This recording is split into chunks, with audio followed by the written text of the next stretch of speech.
All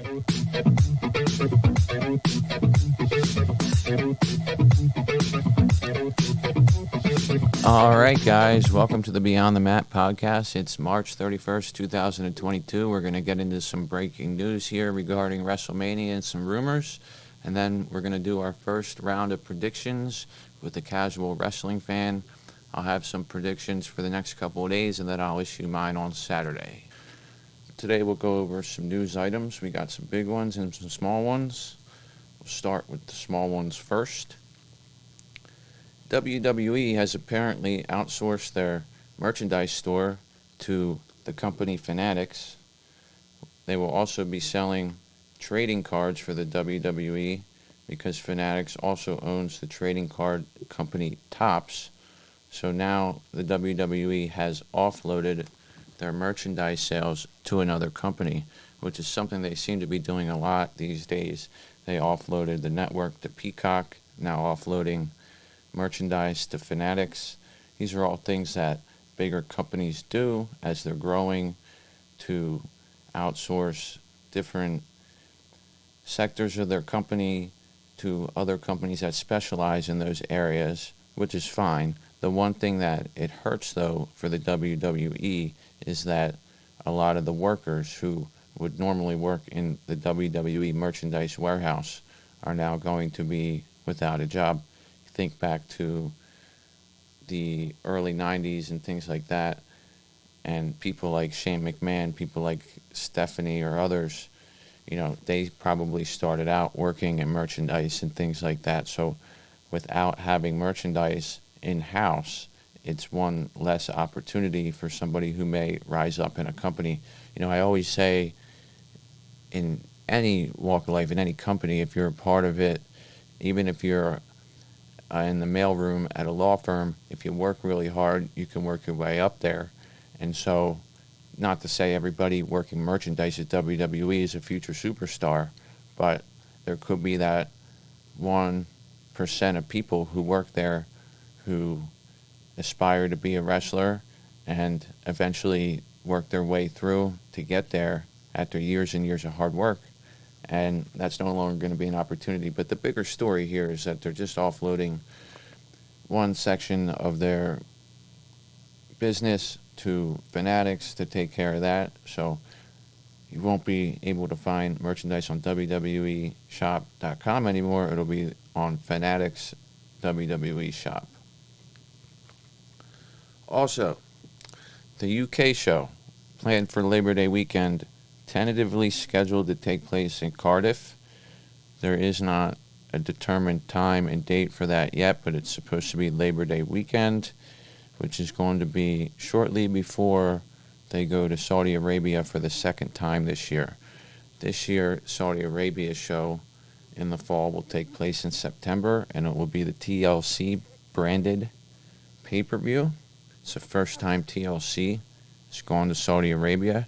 So now we're going to be exposing the Saudi Arabia people to the mayhem of tables, ladders, and chairs matches after we just did so with the Elimination Chamber.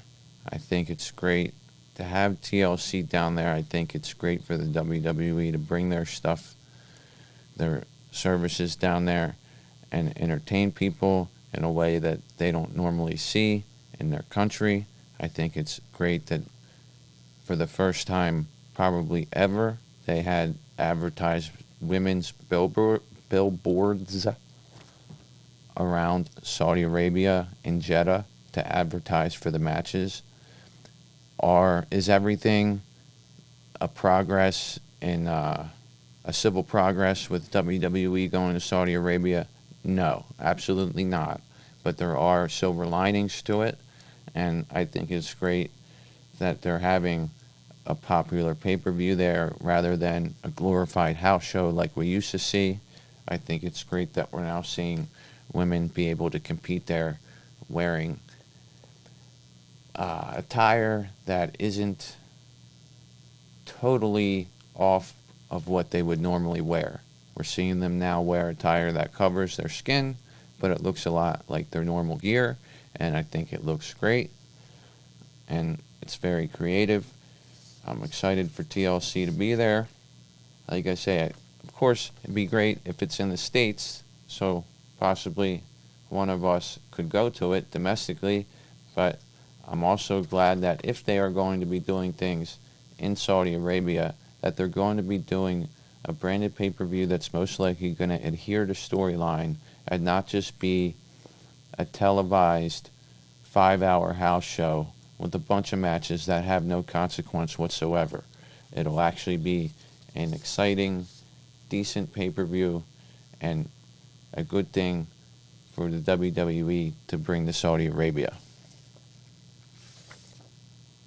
Now, I was talking about Sami Zayn the other day, talking about how he renewed his contract, he and Kevin Owens. Sami Zayn recently did an interview with Cultaholic. He described his re-signing with the company as a, quote, no-brainer.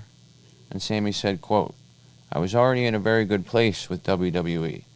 They made it very clear, not just when it was time to negotiate, but in the last year and a half, whatever it is, I've definitely gotten the impression, and they have said as much, that I'm a valued part of the roster, and I feel valued, and I get a lot of television time. So I've been very happy and stimulated, creatively even, which I know is difficult when you're in the WWE sometimes. Continuing the quote, with so many moving parts and so many talented people sometimes, inevitably you get kind of left behind. But I haven't felt that way in a very long time in the WWE. So that was really the main factor driving my decision to stay. I was very happy to stay because I felt valued. I felt appreciated, and it was reflected as such by the amount of television time I got. For me, it was a bit of a no-brainer to stay right now. Zayn also was asked about his decision and whether or not it was influenced by his longtime friend Kevin Owens, who also re-signed at the end of 2021. And he said, I don't know, that's a good question. I don't know because we're actually on separate brands, but our contracts were coming up around the same time. I don't really know. It's not like we were in it together with regards to the negotiations or even decision-making. Whatever decision he made, I don't know if it 100% was going to influence my decision or vice versa, but on a subconscious level, I'm sure it helped. So as we know, Sami Zayn and Kevin Owens both re-signed with the WWE. Sami Zayn lost his IC belt when he was put in a program with Johnny Knoxville. It's a premier spot to be in for WWE to put one of their workers with a celebrity. They're always going to put a worker that they trust with a celebrity and one that's good. And that's a premier spot to be in for Zayn. I'm sure he's happy to be working on that. I also obviously think Kevin Owens is thrilled to be working with Stone Cold Steve Austin. So I would say both of them made terrific decisions for themselves. Obviously have the security, the wellness program, and things like that at the WWE.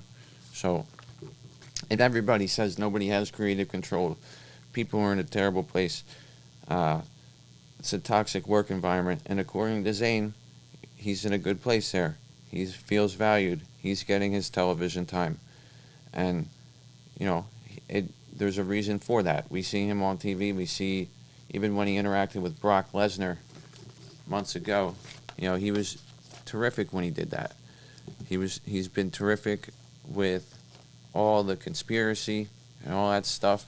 He's been terrific doing the stuff with Johnny Knoxville and acting like it's really getting to him. He's really doing a great job in every capacity, and there's no reason for him to have second-guessed his staying with WWE. I think it's irresponsible for anybody to suggest he and KO should have went to AEW.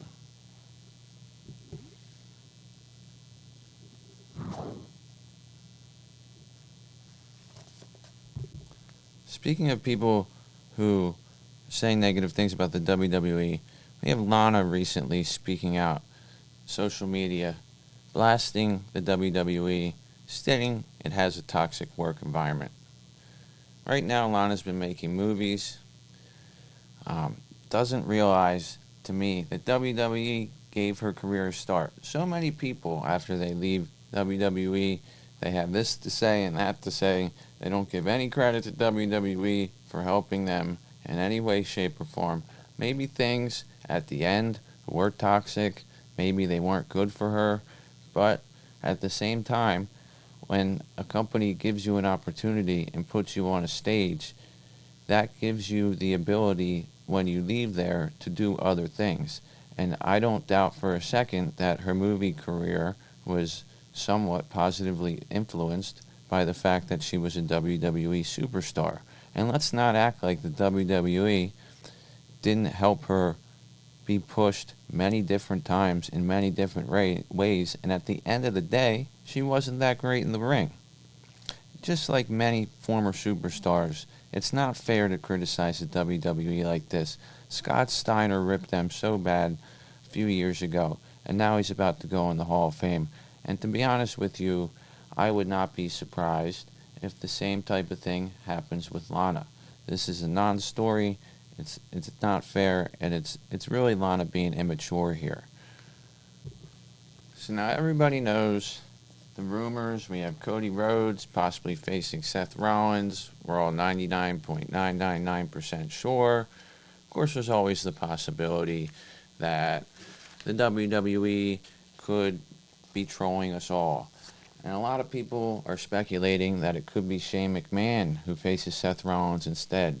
And of course, Seth Rollins is on social media having a ball with this, tweeting out all kinds of stuff, saying it could be this person, could be Mustafa Ali, could be Elias, could be this.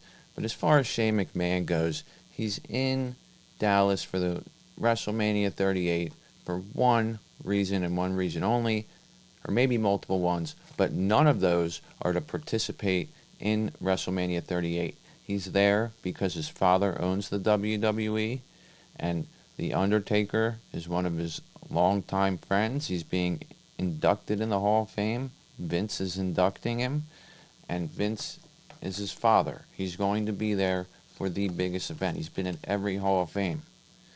Meltzer was actually talking about this today.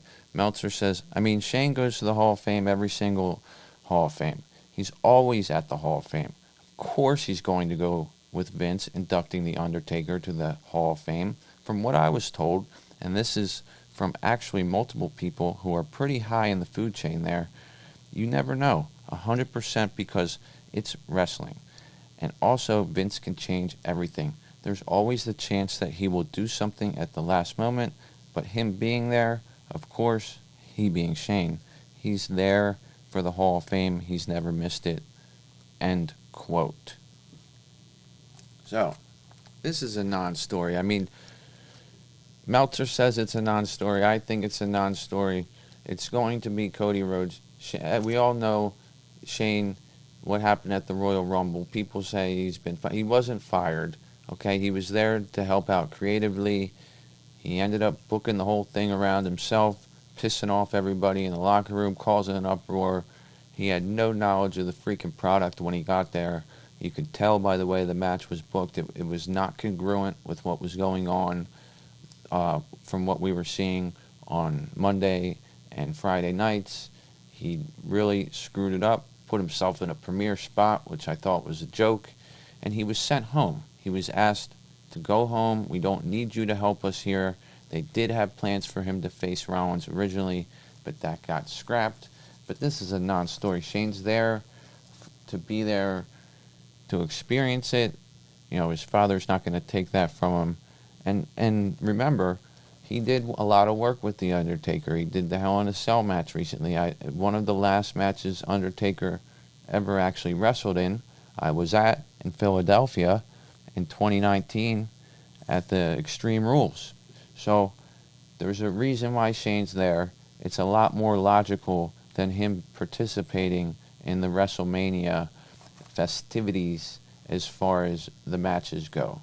We may see him on camera, but he is not going to be in a match. And if I'm wrong about that, I'm wrong about that.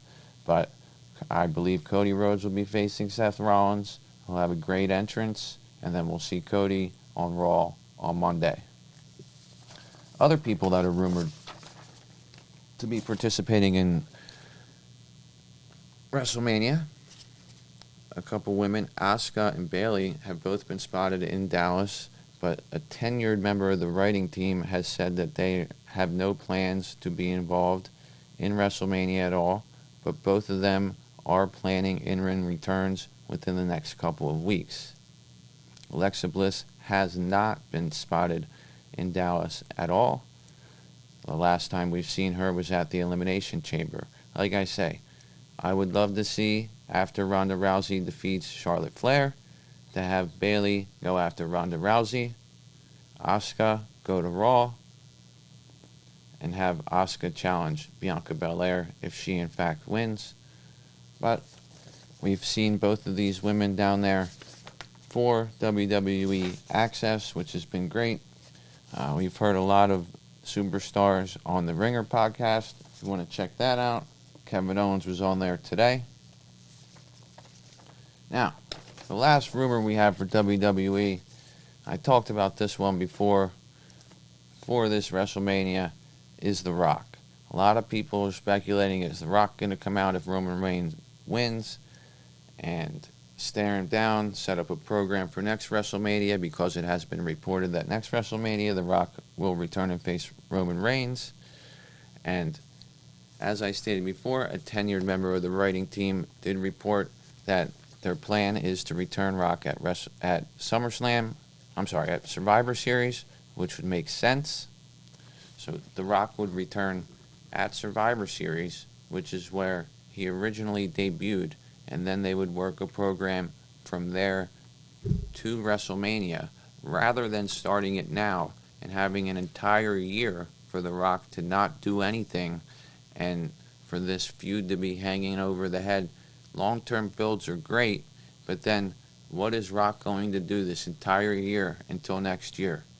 I know it's great to think, oh, this is in the back of our mind, but there has to be a logical story that goes from point A to point B. And if you insert Rock now, then every other story doesn't really play out right, because we know that Roman's inevitably going to face him next year.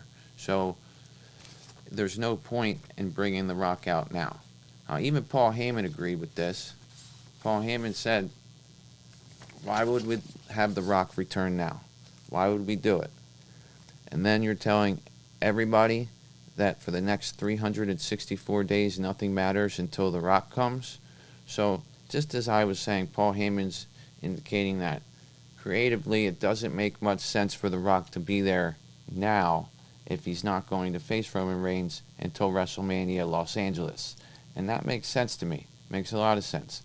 Bring him back at Survivor Series, where he originally debuted, anniversary thing. You have a couple months to build up, and in the meantime, you continue to build Roman as a super heel that he is.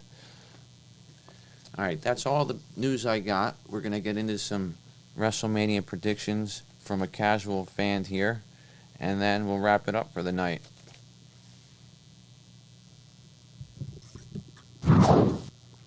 All right, and we're on the air with Darnell here. He's a casual wrestling fan, going to be doing some WrestleMania picks here. Now, we have a couple people doing picks, so we're going to lay out the rules here for how we score your picks.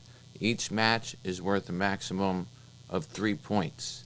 For a singles match, you pick the winner of the match, and then you pick whether it's a pinfall or a submission. If the match ends in a disqualification, then no matter who you picked, you automatically get 2 points.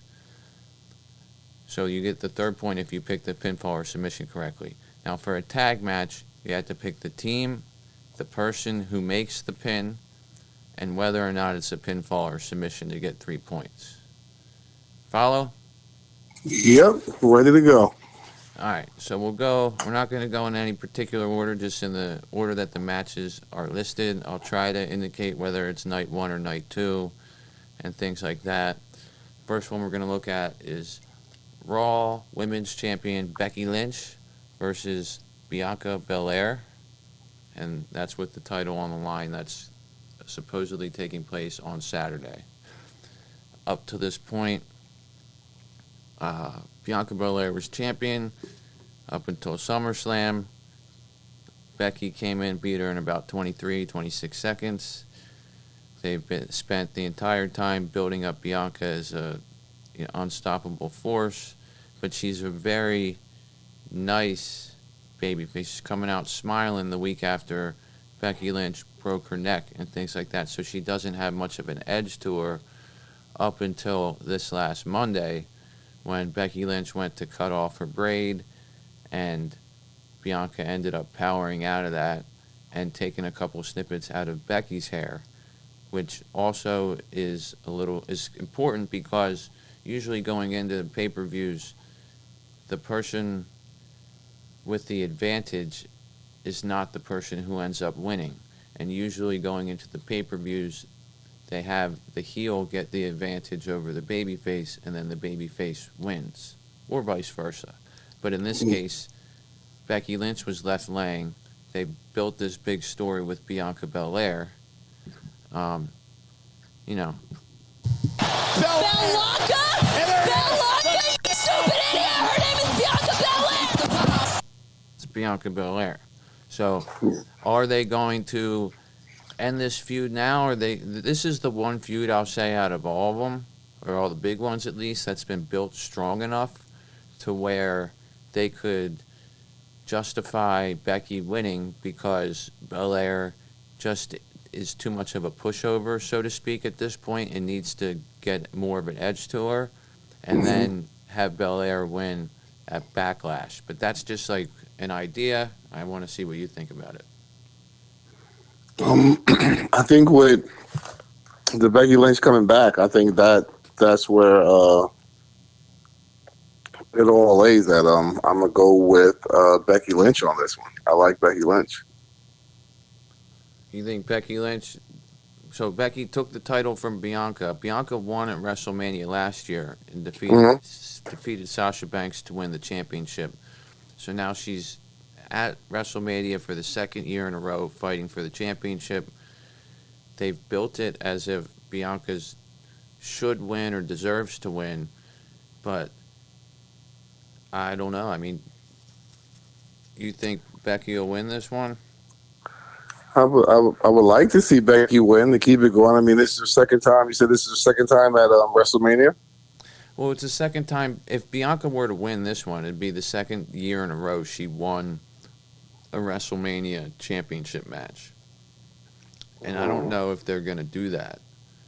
Because that's a lot to have somebody win at WrestleMania 2 years in a row. That's somewhat predictable.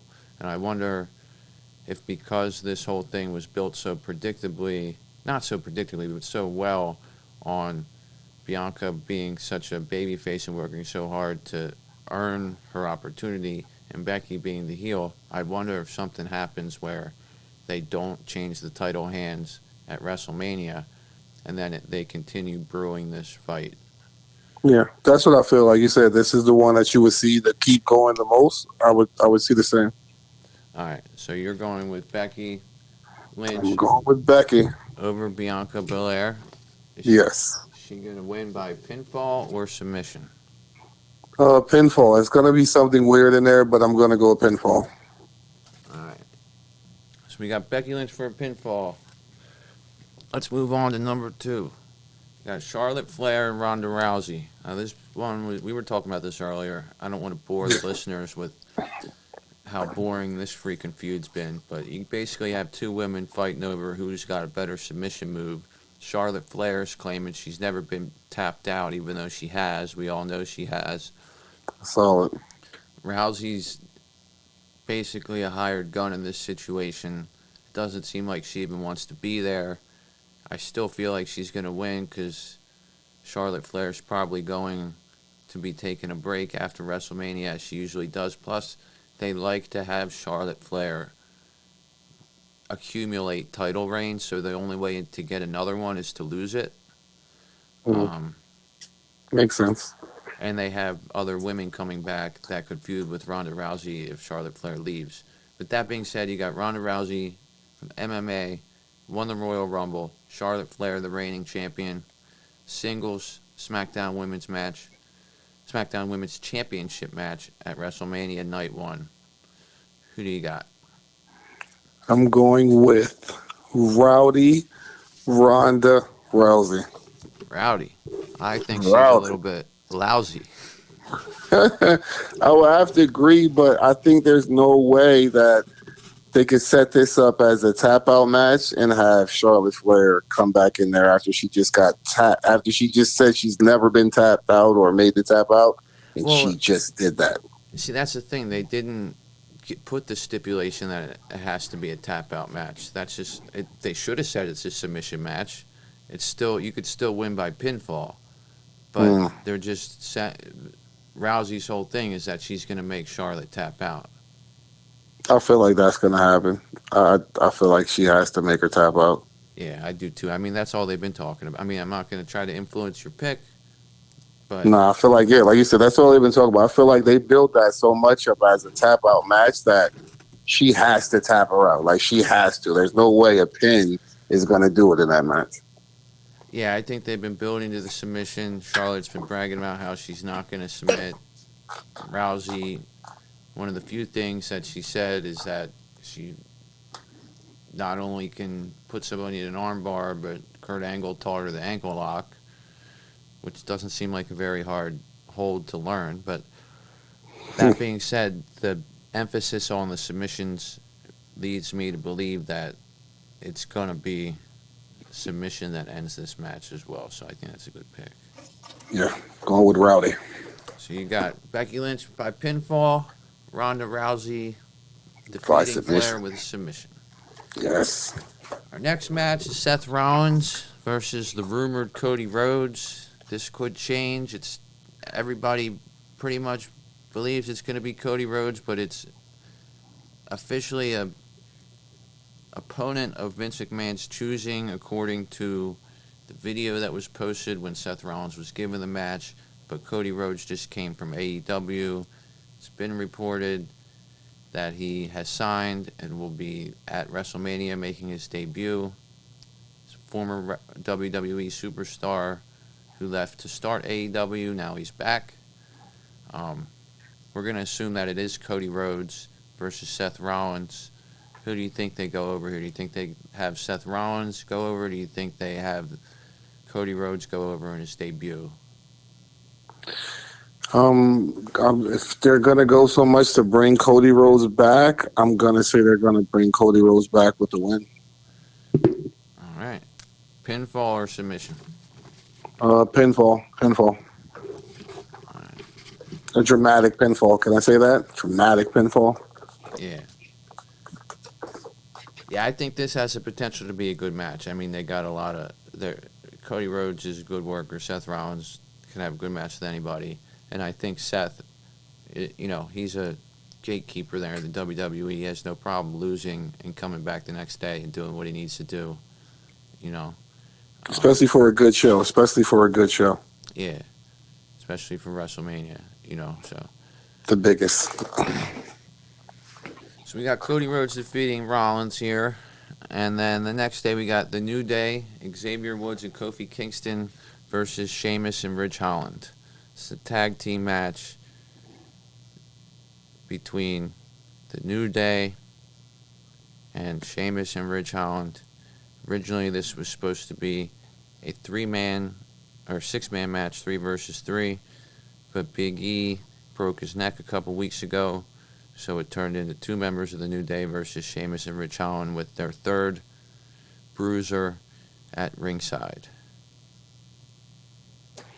I'm going to go with Sheamus because I feel like Kofi Kingston is just like there. He's a good draw, but I don't feel like they're going to make him the champion of that one. Yeah, I agree. I mean, the thing about Kofi Kingston, it's like the guy's been there for 15 years. At what point is it going to be like, all right, can we get somebody else to do this same stuff? You know what I mean?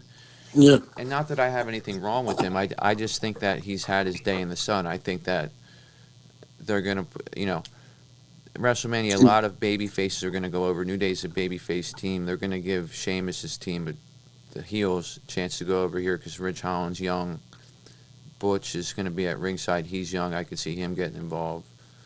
But I'm giving a little bit too much of my take here.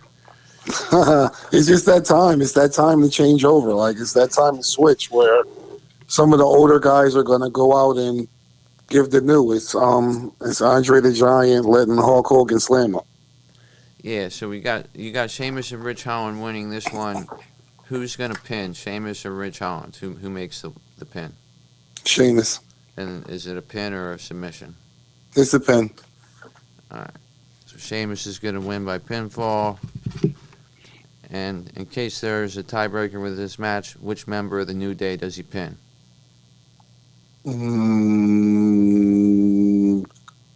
Kofi. All right, pins Kofi. That makes sense because Xavier Woods just came back from injury. You don't really want to. I would expect Xavier Woods to not really do as much work in the ring as Kofi does, considering he just came back from a torn plantaris, which is the muscle going from the back of your knee down to your calf. A lot of people thought it was an Achilles, but he'd be out for 8 months if it was an Achilles. Yeah. But anyway, so we got Sheamus beating the New Day.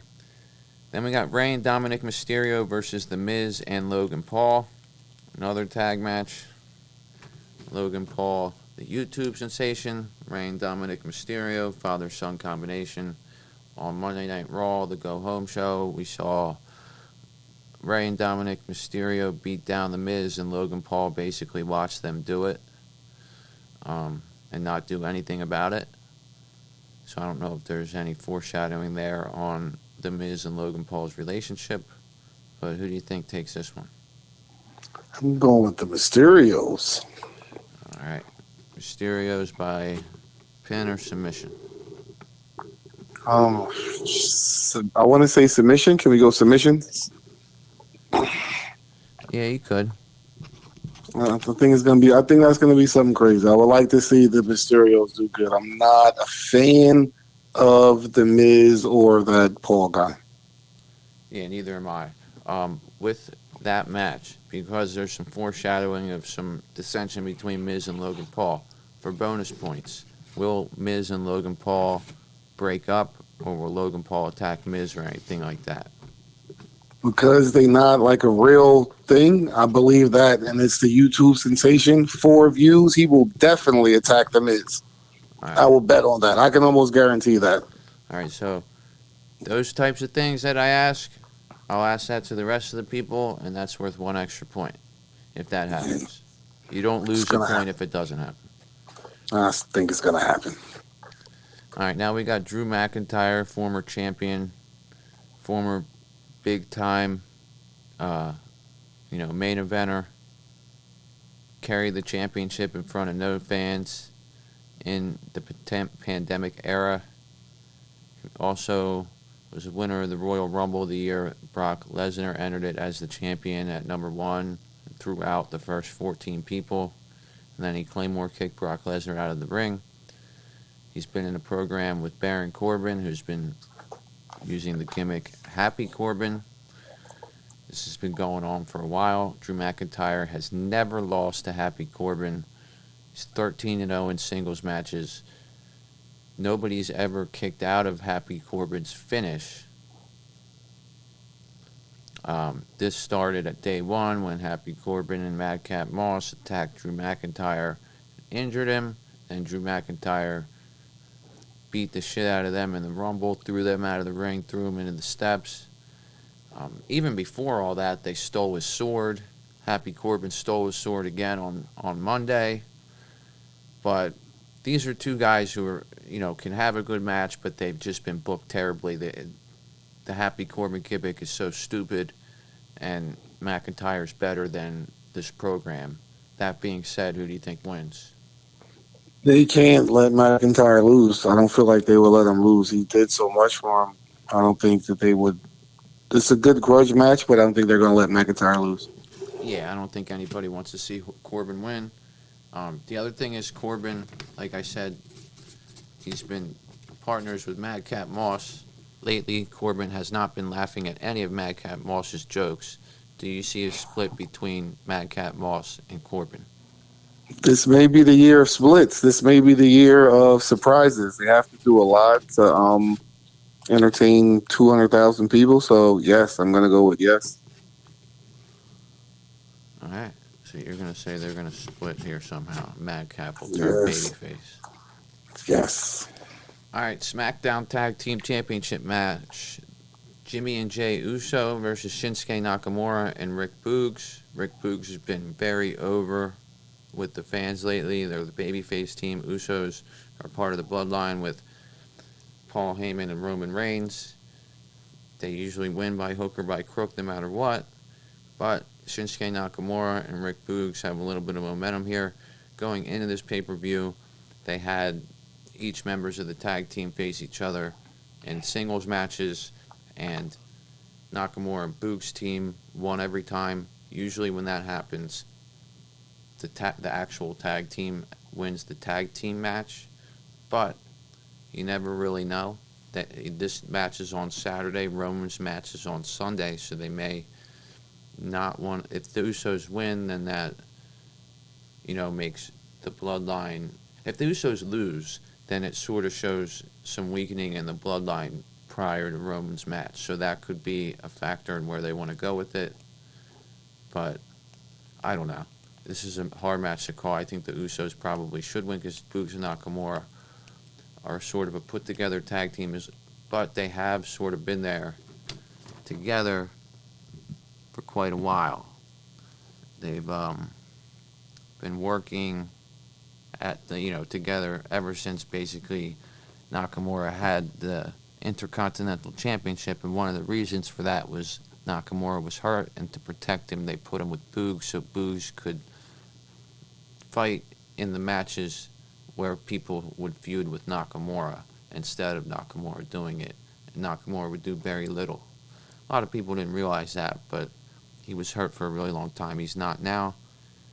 But anyway, I'm going on a tangent on this one. Usos versus Nakamura and Boogs. Now, before we get to that, like I said, I think Boogs and Nakamura actually are a tag team because I heard this the other day. I like Nakamura and Boogs. See it, man. It's a little known fact that every tag team in WWE must fill out a registration form. I just found out they filled out the registration form, so they are a real tag team. Then I'm going with Knock and Boog, and I Want to Rock. I think they complement each other well. Like you said, they definitely have the momentum going into WrestleMania. Their thing, like I like it. Like I like the Rock. I like it coming out together. I like the big. It's perfect. It's perfect. It's a perfect match. I'm going with Nakamura and Boog. All right. Who are they going to? Which one's going to make the pin? Who are they going to pin? Nakamura, and I'm not sure on that one. I'm too close to call. I'm not sure they're going to let Nakamura pin out of the Usos, but I'm going with Nakamura for the pin. All right. Nakamura pins somebody. Okay, we have the title unification match, main event on Sunday, Brock Lesnar versus Roman Reigns. Roman Reigns, Universal Champion, Brock Lesnar, WWE Heavyweight Champion.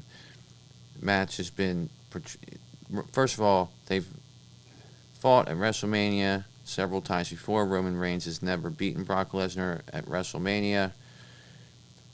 This Monday in his promo, he stated that it's personal for him because the last time he faced Brock at WrestleMania, he embarrassed him. He made his family question whether he should be in the business or not. He made his wife question whether he should be doing this again. Made him bloody and beat the hell out of him. So he wants nothing more than to beat the hell out of him now. He bloodied Lesnar up at Madison Square Garden at a very publicized house show. Since then, Lesnar's been really pissed off, but Lesnar's playing the babyface here, and Lesnar's been playing a guy who's very flippant and very confident. Roman, on the other hand, after being so dominant early in his reign, has won a lot of matches in an underhanded way, but that's just to cement himself as the heel that he is. And going into this match, he's sort of been portrayed as somebody who shows ass whenever Brock Lesnar is around, but talks a big game when he's not. this weekend or this past week, though, he really emphasized that this is different, this is personal, it's not about the titles. What do you think is going to happen? It is Roman's time to reign. I feel like Roman is that guy. It's his time. It's really like Roman's time right now. To if it wasn't already his time, like I feel like if he wasn't already the face of whatever, I feel like this WrestleMania will kind of define Roman Reigns. Well, I think he is already the face of everything. I think it'll just help put him over even more. Do you think... Okay, so you got Roman Reigns, pinfall or submission? Roman Reigns submitting Brock Lesnar. You think he's going to choke him out or something? He's going to choke him out. It's going to be Brock. I feel like this is... I don't know why I don't want to keep saying it over, but it's like I feel like this one is the change of the guard because you got a lot of older people coming back, some of the newer people who are there, some of the people who've been there for a long time, like Kofi Kingston, and you got some of the younger guys who are just it's their turn. They're making their claim. So I feel like Roman, like you said, is the face of the WWE. So there's no way that this isn't going to be a statement match for him. Like this is going to be it. And you're in front of 100,000 people. It's no way that I don't see Roman Reigns coming in and making a very memorable night. Yeah, I think the capacity that they're going for down there is like 60,000, but it's still a lot of people. Yeah, still, that's a lot of people to try to enjoy it over 2 nights. That's still a lot. Yeah, it'll be fun. Yeah, I mean, I can't argue with anything you said. I think, your line of thinking for Roman Reigns is definitely on. Do you think that there's any interference at all? Of course, there has to be. Of course. By who? I couldn't say because I'm not. I'm not impressed right now. But I feel like Roman will overcome whatever adversity comes to him tonight. I'm sorry, not tonight, but at WrestleMania, and he'll make a big statement. I don't see Brock doing. I say that to say I don't see Brock stepping up and becoming this like, oh gosh, and yeah. All right, so we got Roman Reigns winning with submission, and you're saying that there possibly could be interference by somebody that helps Roman Reigns? Yes. And then my tiebreaker for the entire thing, if everybody's tied, is going to be the amount of time that bell-to-bell the main event match is. So it's that match. How long do you think that match lasts in minutes and seconds? 20 minutes, 32 seconds. All right. Locked in. Moving on. Edge and AJ Styles, 2 of the best wrestlers in the world. Edge, obviously, in the twilight of his career, as is Styles, but it's a dream matchup. They've always wanted to face each other, finally are. Edge made a heel turn after challenging AJ Styles. He's a very dark character now, using very big words. I don't know that the heel turn was necessary, but it's better to have heel versus face, so whatever. That being said, they could have not changed anybody heel or face and just thrown these 2 guys out there and told them to go to work, and they would have stole the show. I think this match has the potential to be one of the better single matches on the card. Who do you think wins this one? Edge will steal the show of the night. AJ Styles will win. Okay, so you think it'll be a great match, but AJ Styles will win at the end? But Edge will steal the show. Okay. Do you think Edge will kick out of a bunch of Styles clashes and Yes. make it hard for AJ to win? Yes. And then AJ wins with a pin or a submission? AJ ultimately pins him, but it's almost like we feel bad for Edge. We see him fight his heart out. All right. Not a bad take on that one. Next up, we got Jackass's own Johnny Knoxville taking on Sami Zayn in an anything goes match.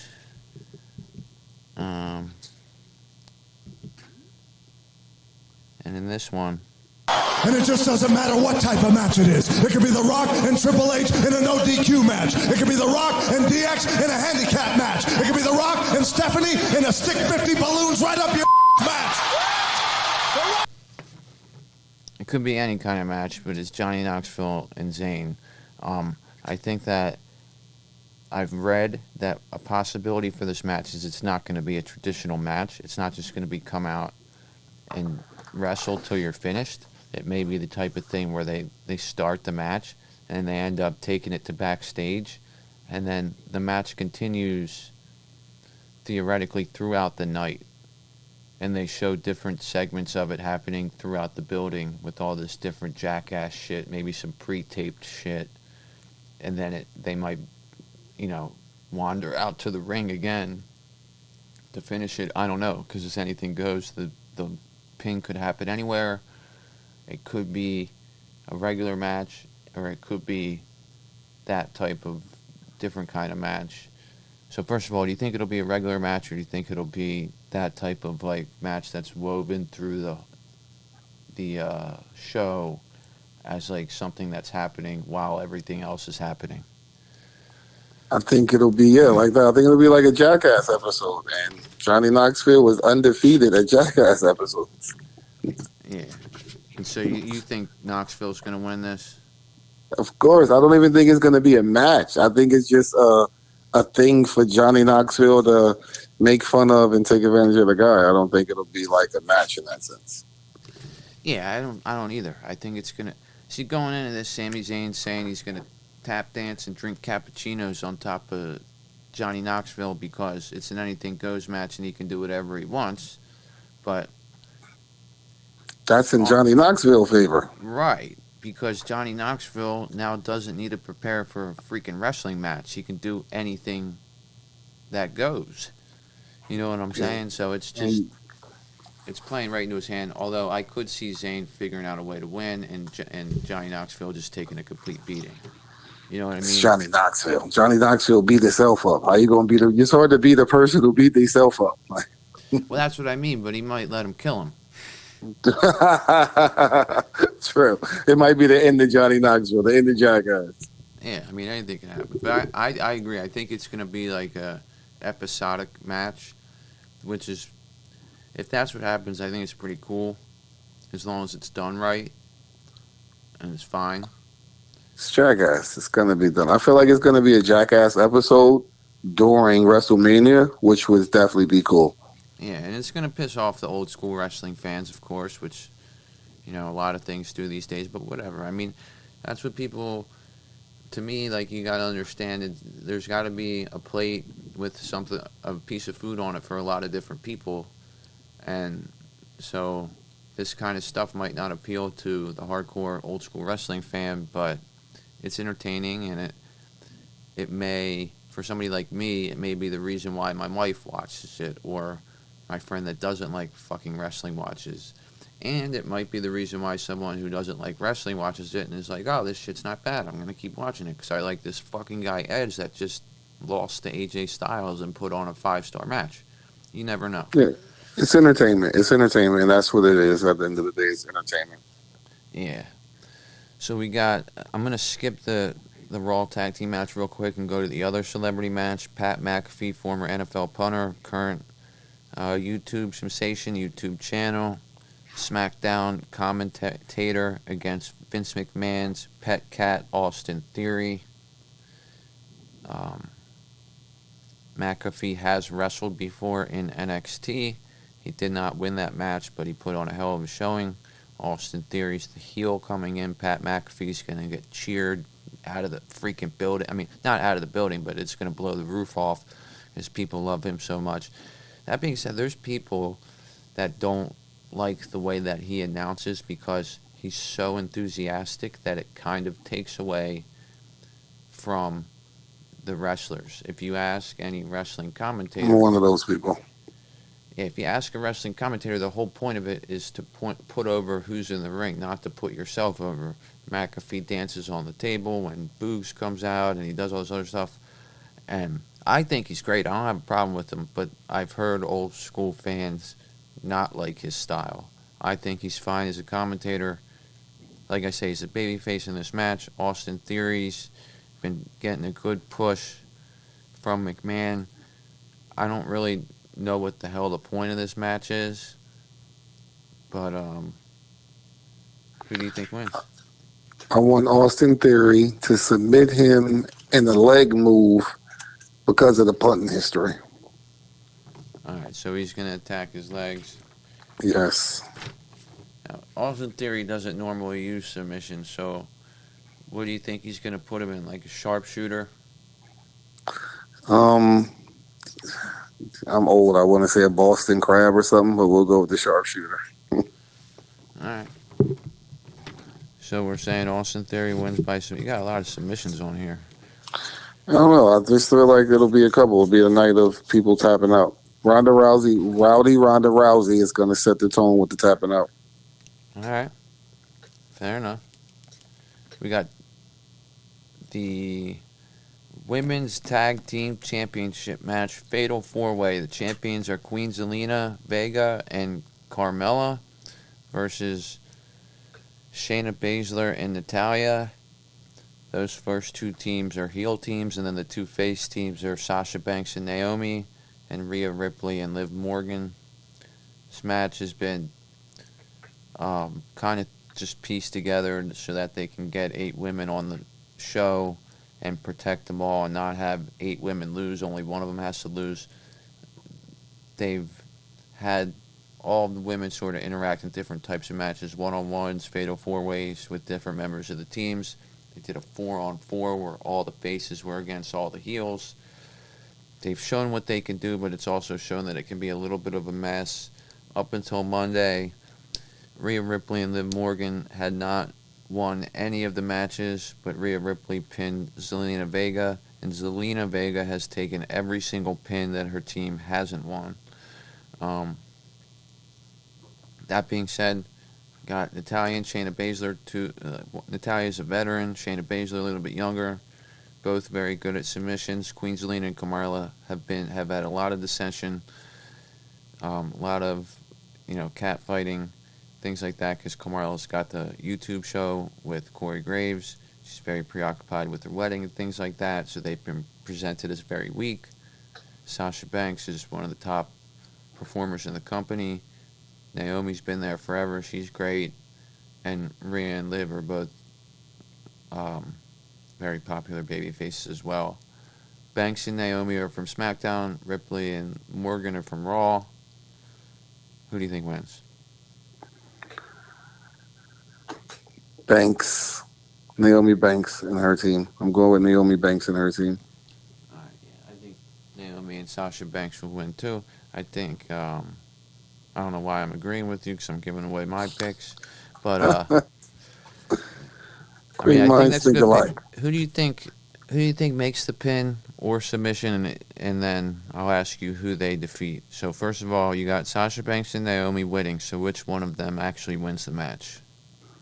Sasha Banks. All right, so you got Sasha Banks. Is she pinning somebody or making someone tap out? Pinning. She's pinning somebody. And is she pinning Zelina Vega, Carmella, Natalya, Shayna Baszler, Rhea Ripley, or Liv Morgan? Rhea Ripley. Really? Yes. Wow. That's a big name there. But okay. It's a good pick. It would make it interesting. It's WrestleMania.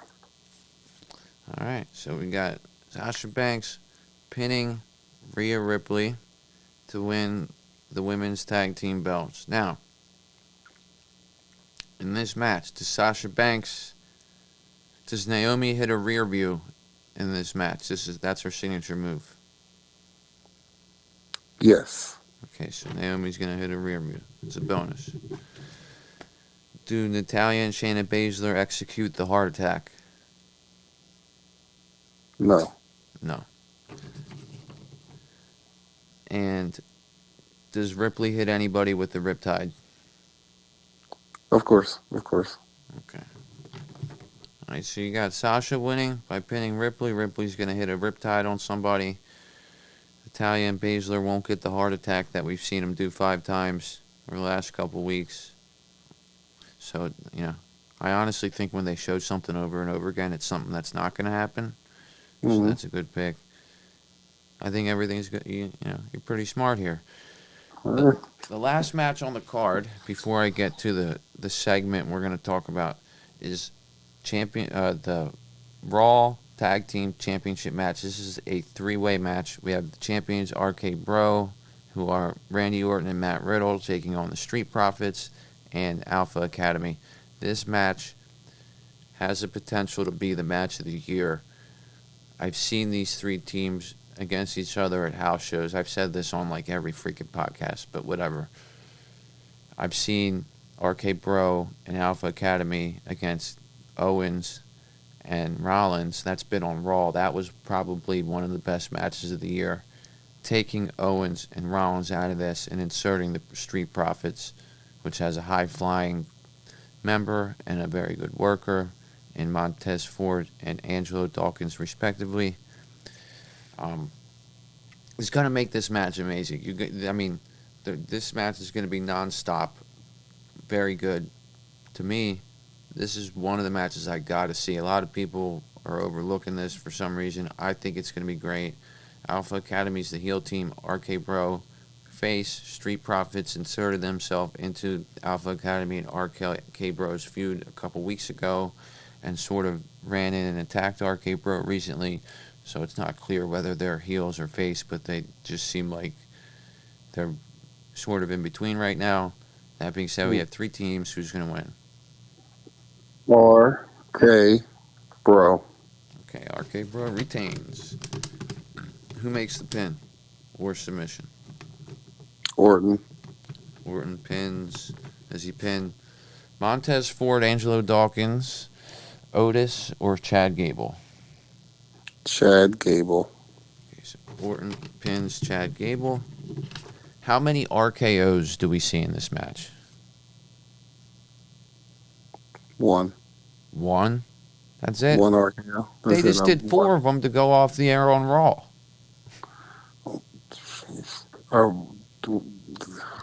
If they did four to go off there on Raw, we got to do 10 at WrestleMania. Okay. You got 10. Give me your over-under on the amount of time this match takes. Because this was a long tag so match. I'm going to go about 20 minutes. Did I say, about 20 minutes. I don't want to give it too much. You're looking at a 20-minute match. Orton pinning Riddle to retain. I was going to ask whether you thought RK Bro would break up here, which I don't think they'll do. Do you see Alpha Academy or Street Profits breaking up? No. Okay. All right, so that's all the matches, man. The only other thing we have is Kevin Owens, who called out somebody.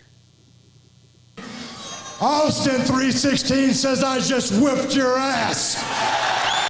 There he is. He called out Stone Cold Steve Austin, who's going to come in for what's listed as a talking segment, but it's definitely going to be a brawl. Kevin Owens has been selling it very well by himself without Stone Cold even being there. How much he hates Texas. Stone Cold's pissed off for him shitting on his home state. Wants to come in there. Obviously, he hasn't done anything in the fucking ring, really, in 19 years. He's come back for Hall of Fame things and for different shit, but he hasn't actually had a fight or a sanctioned match in 19 years. The first question I'm going to ask you is a bell going to ring in this? Is it going to be a match, or is it just going to be a segment where they end up fighting and it's not an actual match? We're going to get a chokehold in the beer. So a choke slam. Choke slam in the beer. Well, choke slam would be the fucking Undertaker. Well, I feel like... Stone Cold Stunner in a beer? Stone Cold Stunner in a beer. All right. He can't lose in Texas. He can't get hurt in Texas. They're not going to let him get hurt in Texas. So we want to see him. We just want to see him. They want to see him in Texas. Come out there and drink a beer. So he comes out there with Kevin Owens. Kevin Owens argues with him. He beats Kevin Owens up. And then he drinks a beer in front of the crowd. And they go crazy. All right. That's what I was thinking, man. I don't think it's going to be fucking anything. I mean, him being there doing anything's great, but it ain't going to be no match. He doesn't want to have a No, match because no, by no he's got a means. lot of pride. He does not want to go in there and have a fucking match that he couldn't, any worse than he would have done 20 years ago, because that's what he would be leaving in everybody's minds. He Yeah, and went the out. crowd on a good note. Yeah, so he'll do something, but they've been trying. WWE's been trying to get him to do something forever, and he has a lot of pride, and he does not want to just get in the ring and do something and end up hurting somebody, getting himself hurt, or just not looking like the Stone Cold Steve Austin that he is. Now, A that's good stunner, a good beer, and a good crowd going crazy in Texas. all right. Well, that about does it. I'll just recap it just in case you want to change anything. You got Becky Lynch defeating Bianca Belair for the Raw Women's Championship via pinfall. You got Charlotte Flair being submitted by Ronda Rousey for the SmackDown Women's Championship. Rowdy. Cody Rhodes pinning Seth Rollins in his debut match. Cody. Sheamus pinning Kofi Kingston. Kingston's out of here. Rey Mysterio submitting The Miz, and Logan Paul and The Miz breaking up. They're done. Mysterio's win. You got McIntyre squashing Happy Corbin via pinfall. And Madcap Moss possibly leaving Corbin. Then you have Shinsuke Nakamura and Rick Boogs defeating I want to rock. the Usos and taking the SmackDown Tag Team Championship belts. I want to rock too. He does his intro and he says the soon-to-be Tag Team Champions. I mean, he's got to be able to say the Tag Team Champ. You know what I mean? So, I mean, he's not going to have his intro if they don't win. They got to win, right? Gotta win. They gotta listen. I want to rock. So we got, Boogs is going to rock here with a win. You're saying Shinsuke's going to pin one of the Usos. We'll say Jay. Lesnar and Reigns, you're saying Roman Reigns is going to win via submission with the guillotine in 20 minutes and 32 seconds if we need the tiebreaker. We have Edge versus AJ Styles. You believe AJ Styles will defeat Edge in a very good match that Edge kicks out of a bunch of finishers and shit like that. So Edge is going to take a beating but lose to AJ Styles. You feel Johnny Knoxville and Sami Zayn in their Anything Goes match is going to be an episodic match that runs through the whole night. Johnny Knoxville will inevitably win. You think RK Bro is going to retain the Raw Tag Team belts with an Orton pin of Chad Gable. A lot of RKOs. A lot of RKOs from RK Bro. Well, yeah, let me ask you another one about that match. Are they going to throw everybody out front and have Montez Ford do a giant Superman splash onto everybody? I guess you said with the high flying, we have to have one of those. We got to, yeah. Is there going to be a Tower of Doom spot where they're going for a double suplex, and then Otis comes and picks up the two guys going for the double suplex, and then you have a big guy with two guys on top of him who are holding another guy on top of them, and then they all go down? Well, yeah, with as many people, it's the perfect setup for that. All right, so a lot of spots in this match. I think it's going to be a good match. I'm excited to see. I mean, I don't want to see all the same shit I saw on Raw, and I won't because Owens and Rollins aren't in it. Street Profits are. Like I said, I seen this at the house shows, and it tore the house down. Like, they went for like 40 minutes. And you know what I mean? And it's three teams that work well together within themselves and work well against each other, So, moving on, you got McAfee, Austin Theory. You're saying Theory's going to submit McAfee with a Boston Crab. Yes, I'm going old school, and it's a little random bit as hell, but if that happens, you'll probably fucking win because I don't think anybody else is going to pick that. Going with the Boston. The good old Boston Crab. Good old Boston Crab. I didn't bring up the Camel Clutch, so we good. We good. Women's tag team match. Sasha Banks winning against who the fuck did you? Oh, pinning Rhea Ripley. All right. Yeah, that was what I said. Rhea Ripley. You told me that was a good. You said that was a different suggestion, but I'm going with pinning Rhea Ripley. Rhea Ripley's getting pinned. So again, they're going to bury Rhea Ripley at WrestleMania, and if they do that, you're probably going to win. All right. Tie break if necessary. Predict match time. You did that. 20 minutes and 32 seconds. I think it's going to be around a 20-minute match too. Your picks are pretty solid here. A lot of submissions for WrestleMania, but whatever. That's what makes it interesting. Everybody has a different opinion, and we'll see what happens. Save these. If you win, you'll get that $100 gift card. That's all there is. The big night is coming up. The big night is coming up. The big night is coming up. That's right, man. The big nights. I'm sorry, it's the big nights now. The big 2 nights are coming up. Yeah. I mean, I think that it's going to be a good WrestleMania, man. I mean, people were like, what the fuck? This is going to be the worst WrestleMania. This is going to be that. The worst WrestleMania, I mean, first of all, pick one of the ones where there was no fans. And back in the 90s and shit like that, when I was a kid, there'd be like 2 matches on WrestleMania that were actually good. The rest were freaking trash. At least, like, there's a bunch of them here that I've said. Like, do I care much about New Day and Sheamus? Do I care much about even Dominic Mysterio or even Drew McIntyre? No, because the feuds aren't that good and it doesn't really matter. But everything else is pretty interesting. I mean, I don't really care about Ronda Rousey because it's been boring. But I know Charlotte Flair and Ronda Rousey are 2 people that are capable of putting on a good match. So it'll be exciting. Good night, a good show. The night, I think this will be a good night for wrestling. It'll definitely bring in a bunch of new viewers because of the Logan Pauls and the different Johnny Knoxvilles or whatever. So it'll be a good night. It'll be a good night. All right. Well, listen, man, it was good having you on. I appreciate you having me. All right. Is there anything you want to plug, or are you good? I'm good. I appreciate you having me on. Keep doing it. This is an amazing thing, and I will keep listening.